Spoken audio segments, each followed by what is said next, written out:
Hey, welcome back to Vista Homes. We're excited to have you today. Last week we talked about framing.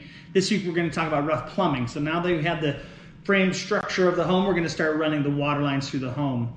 So we start in the basement where the water line comes into your home. Typically that's in your mechanical room. So in the mechanical room is where all the water is processed and diverted through different areas of the home. So the main water line will come in. We quickly take a junction from there and take another line back out to the outside of the house to the sprinkler box. That way you have a nice constant high pressure water supply to your sprinkler system of the property. Then we go a little bit further, then we take another junction out to your water spigots, depending on where the water spigots will be on the outside of the house. And after that, we then actually go through a pressure reducer, because sometimes the pressure coming in from the street can be pretty high, and so we want to knock that down so you're not having super high pressure coming through your fixtures.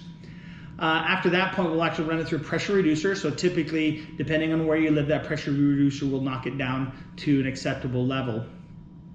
So from there, we'll take a line to your water heater and throughout your home.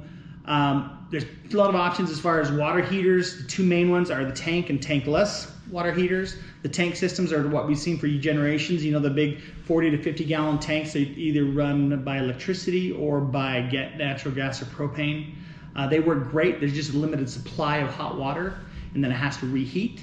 The on-demand system is essentially can just continuously heat water as you need it.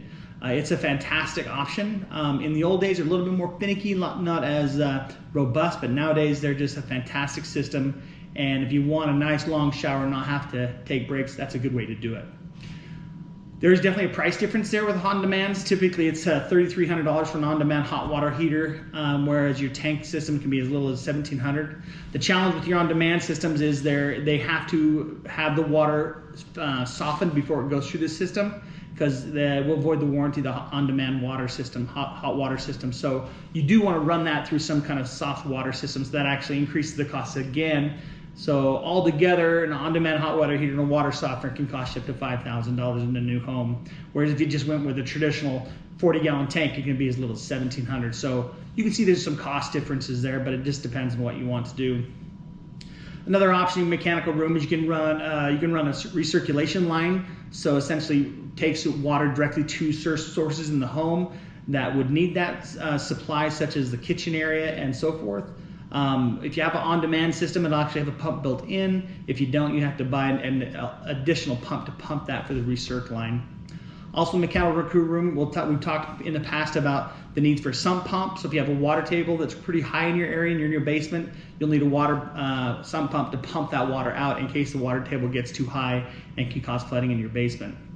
The next thing we talked about before is the sewer lift. So if the sewer line going out to your street is higher than the bottom of your basement, then we have to pump that sewer up into the city line. Not awesome, but it can be done, and they're a lot better than they used to be, so we rarely see failures in those systems. So moving out of the basement, we go up to the main level, and we're going to have bathrooms to service with water, kitchens and laundry rooms, and so forth. So bathrooms, we typically have tubs. So the basic tub solution default is your simple fiberglass insert. It's the lowest cost option, or you can get your basic a nice tub that we put in that will not have anything around the sides, and so you need to figure out what you want to do around the sides. Traditionally, we see tile placed around the tub, or you can do culture marble. That's another option. So culture marble is about $1,800 per tub. Tile can be up to $2,000 to $3,000 depending on the tile you choose, etc., etc. Then toilets, we traditionally by default will install an elongated toilet, standard height. Some taller people may want an elevated height. It just depends on what you're looking for there. So let's move to the master bathroom area now. So the master bathroom will have some kind of tub. The tub can be a tub we drop into some kind of frame structure. Those are kind of the most cost-effective way to get a tub into your master suite. You can have jetted tubs, there's a regular soaker tub, lots of options.